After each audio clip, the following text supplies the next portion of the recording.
નમસ્કાર વિદ્યાર્થી મિત્રો, સ્વાગત છે આપનું આપની ચેનલ માઇન્ડ મેન્ટર્સમાં। વિદ્યાર્થી મિત્રો, ગઈ વખતના વિડીયોમાં આપણે જોયું કે કાર્બન અને તેના સંયોજનો માટે જે પાયાની બાબત છે ઇલેક્ટ્રોન રચના અને તેની સંયોજકતા, એ અગાઉના બંને વિડીયોમાં આપણે જોઈ। ત્યારબાદ આજે આપણે કાર્બન અને તેના સંયોજનો કે જેના કઈ કઈ બાબતો જરૂરી છે અને તે બાબતો આપણે સંપૂર્ણ રીતે સમજીએ। કેટલાક વિદ્યાર્થી મિત્રો પ્રશ્નોને ગોખતા હોય છે, પરંતુ મિત્રો ગોખવાથી એના જવાબો આપણે થોડાક સમય માટે યાદ રાખીશું, પરંતુ તે ભૂલી જવાશે। તો એને પાયાથી જો સમજવામાં આવે તો એ પ્રશ્નનો જવાબ આપણે લાંબા સમય સુધી યાદ રાખી શકીએ છીએ। તો મિત્રો અહીંયા પ્રશ્ન છે, આયનીય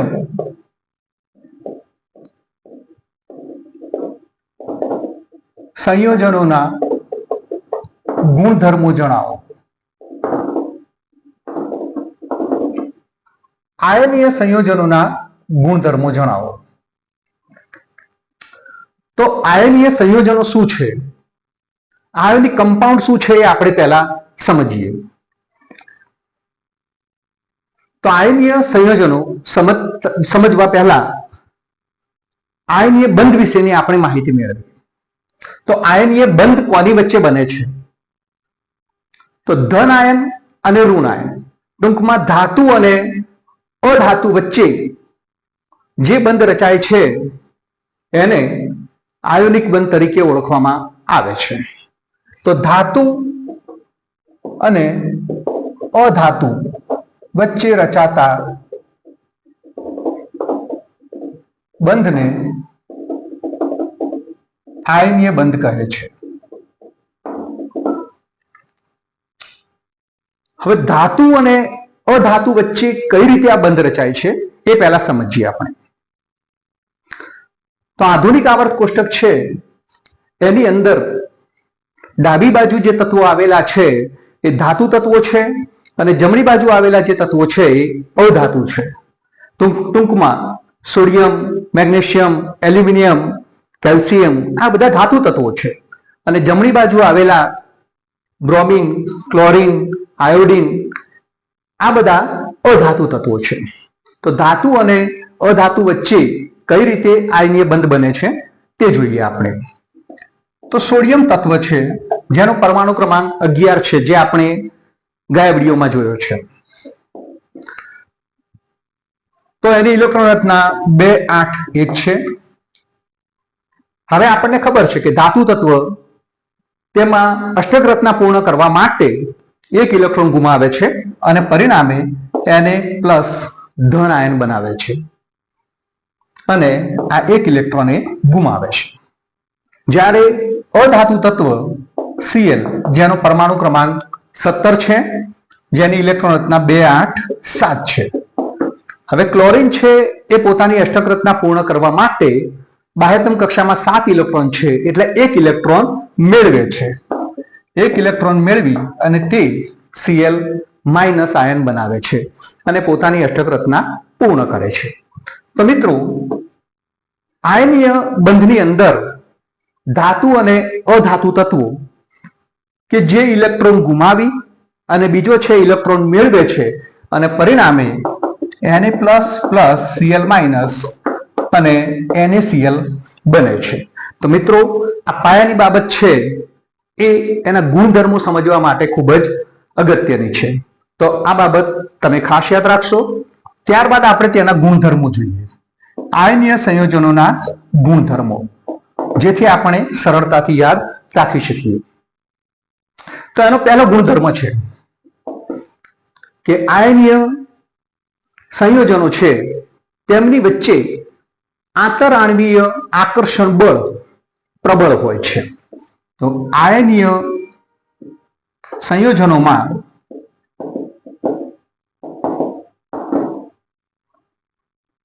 આંતર આણ્વીય આકર્ષણ બળ પ્રબળ હોય છે. એનું કારણ છે મિત્રો, એક ધન આયન છે અને બીજો ઋણ આયન છે.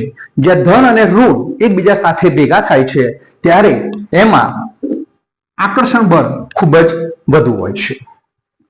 એનો બીજો ગુણધર્મ કે જ્યાં એમની વચ્ચે આકર્ષણ બળ પ્રબળ છે, એનો મતલબ એમના ગલન બિંદુ અને ઉત્કલન બિંદુ ખૂબ જ ઊંચા છે. તો પરિણામે આયનીય સંયોજનો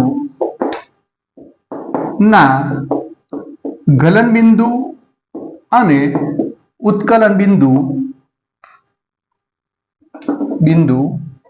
ઊંચા છે. આયનીય સંયોજનો ધન આયન અને ઋણ આયન દ્વારા બનતા હોવાથી તે મોટે ભાગે ઘન અવસ્થામાં હોય છે. તો આ સંયોજનો મોટે ભાગે ઘન અવસ્થા ધરાવે છે, એટલે કે તે સોલિડ સ્ટેટ અવસ્થામાં હોય છે. ત્યારબાદ આયનીય સંયોજનો જ્યારે ઘન અવસ્થામાં હોય છે ત્યારે તે વિદ્યુત પ્રવાહનું વહન કરી શકતા નથી. કારણ કે મિત્રો, વિદ્યુત પ્રવાહના વહન માટે આ Na+ અને Cl- આયનો છે એ મુક્ત અવસ્થામાં હોવા જોઈએ. જો એ બંધાયેલ અવસ્થામાં હોય, જોડાયેલ અવસ્થામાં હોય તો ક્યારેય વિદ્યુત પ્રવાહનું વહન કરી શકતા નથી. તો મિત્રો, તમે સમજી ગયા હશો કે તે ઘન અવસ્થામાં વિદ્યુત પ્રવાહનું વહન કરી શકતા નથી, પરંતુ જલીય દ્રાવણ અથવા પ્રવાહી અવસ્થામાં વિદ્યુત પ્રવાહનું વહન કરે છે. ટૂંકમાં મિત્રો, આયનીય સંયોજનો છે એ જ્યારે સોલિડ સ્ટેટમાં હોય છે ત્યારે એમાંથી વિદ્યુત પ્રવાહ પસાર કરી શકાતો નથી, પરંતુ એનું દ્રાવણ બનાવવામાં આવે અથવા એ પ્રવાહી અવસ્થામાં હોય છે ત્યારે એના આયનો મુક્ત થાય છે અને પરિણામે એ વિદ્યુત પ્રવાહનું વહન કરી શકે છે. આ સંયોજનો પાણીમાં સુદ્રાવ્ય હોય છે, એટલે કે પાણીમાં સારી રીતે ઓગળી શકે છે. તમને ખ્યાલ છે મિત્રો, મીઠાને જ્યારે પાણીમાં ઓગાળવામાં આવે છે તો તે સરળતાથી ઓગળે છે, એટલે કે આ સંયોજનો પાણીમાં સુદ્રાવ્ય હોય છે. પરંતુ કાર્બનિક દ્રાવકોમાં મોટે ભાગે અદ્રાવ્ય હોય છે.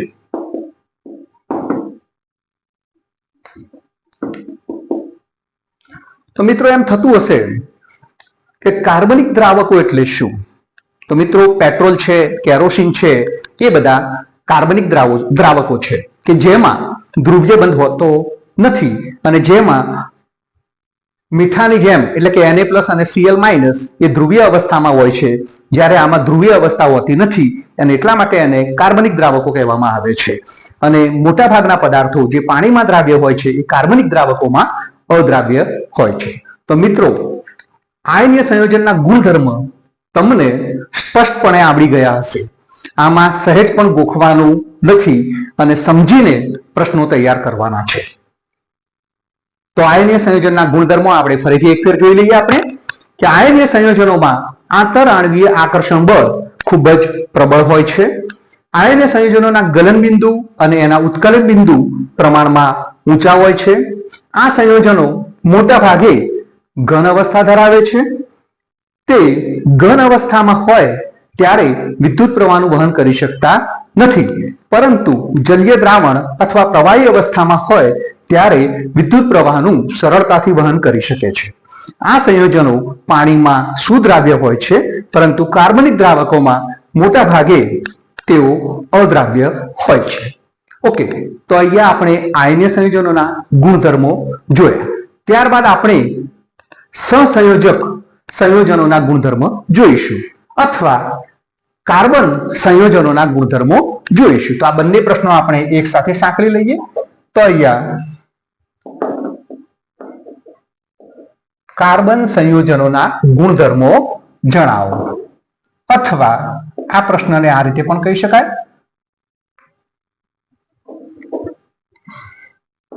સહસંયોજક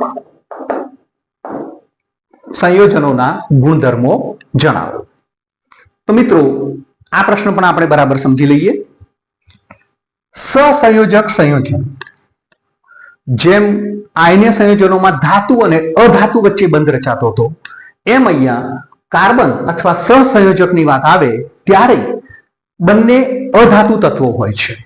એક જ અધાતુ તત્વના બે પરમાણુઓ હોય, કાં તો એક અધાતુ એક બીજી અધાતુ તત્વ સાથે જોડાય છે અને જે બંધ બનાવે છે એને સહસંયોજક બંધ કહે છે. આયનીય સંયોજનોમાં ઇલેક્ટ્રોનની આપ-લે થાય છે, જ્યારે સહસંયોજક સંયોજનોમાં ઇલેક્ટ્રોનની ભાગીદારી થાય છે. તેનું મિત્રો ખાસ ધ્યાન રાખશો. તો અહીંયા અધાતુ અને અધાતુ વચ્ચે રચાતા બંધને સહસંયોજક બંધ કહે છે, કે જેમાં બંને તત્વો અધાતુ હોય છે. અધાતુ તત્વોની અંદર મિત્રો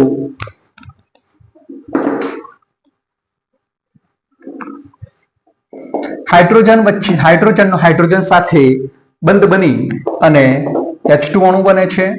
Cl નો Cl સાથે બંધ બની અને Cl2 અણુ બને છે. ઓક્સિજનનો ઓક્સિજન સાથે બંધ બની અને O2 અણુ બને છે. તો મિત્રો એમની વચ્ચે ઇલેક્ટ્રોનની ભાગીદારી થાય છે.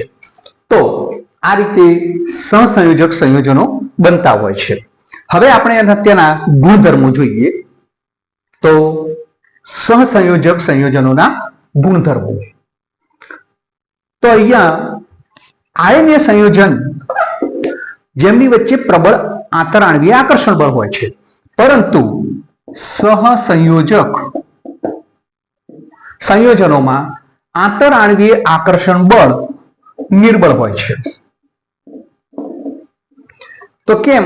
કારણ કે અહીંયા બંને અધાતુ તત્વો છે. જ્યારે આયનીય સંયોજનોમાં એક ધાતુ અને એક અધાતુ હતું, એટલા માટે એમની વચ્ચે આકર્ષણ બળ પ્રબળ હતું. જ્યારે અહીંયા બંને અધાતુ હોવાના કારણે તેમની વચ્ચે આંતરઆણવીય જે આકર્ષણ બળ છે એ નિર્બળ હોય છે. સહસંયોજક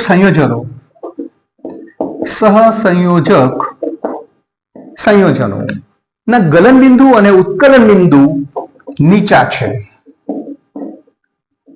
જ્યારે આંતરઆણવીય આકર્ષણ બળ ઓછું હોય ત્યારે તેમની વચ્ચેનો બંધ મજબૂત હોતો નથી. પરિણામે તેમને તોડવા માટે ઓછી ઉષ્માની જરૂર પડતી હોય છે અને પરિણામે એમના ગલન બિંદુ અને ઉત્કલન બિંદુ પ્રમાણમાં નીચા છે. આ સંયોજનો મોટે ભાગે ઘન અવસ્થા, પ્રવાહી અવસ્થા અને વાયુ અવસ્થામાં જોવા મળે છે. ટૂંકમાં ત્રણેય કન્ડિશન ફોર્મમાં જોવા મળે છે: ઘન અવસ્થા, પ્રવાહી અવસ્થા અને વાયુ અવસ્થા. આ સંયોજનો જેમ આયનીય સંયોજનો વિદ્યુત પ્રવાહનું વહન ઘન અવસ્થામાં કરી શકતા નહોતા, પણ આ સંયોજનો છે એ વિદ્યુત પ્રવાહનું વહન કરી શકતા નથી. એટલે કે સહસંયોજક સંયોજનો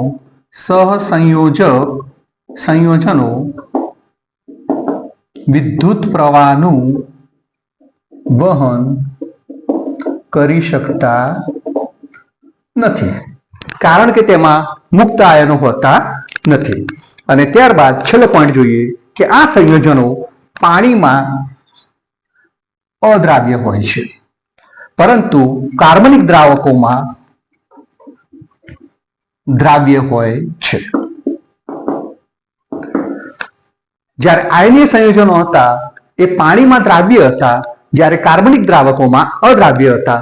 જ્યારે સહસંયોજક સંયોજનો છે એ પાણીમાં અદ્રાવ્ય હોય છે, પરંતુ કાર્બનિક દ્રાવકોમાં એટલે કે પેટ્રોલ છે, કેરોસીન છે, એની અંદર દ્રાવ્ય હોય છે. જેમ કે થર્મોકોલ છે એ પેટ્રોલની અંદર ઓગળી જાય છે, એટલે કે ટૂંકમાં તેમાં દ્રાવ્ય હોય છે.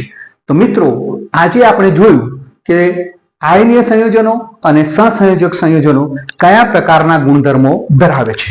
તો ડિટેલમાં આપણે જોયું. અહીંયા કોઈ પણ વસ્તુ ગોખવાની નથી અને દરેક પ્રશ્ન છે એને બરાબર સમજવાનો છે અને ત્યારબાદ યાદ રાખવાનો છે. તો મિત્રો મારા ખ્યાલથી બંને પ્રશ્નો તમને આવડી ગયા હશે, જેને તમે ફરીથી યાદ કરી લેજો. Thank you for watching.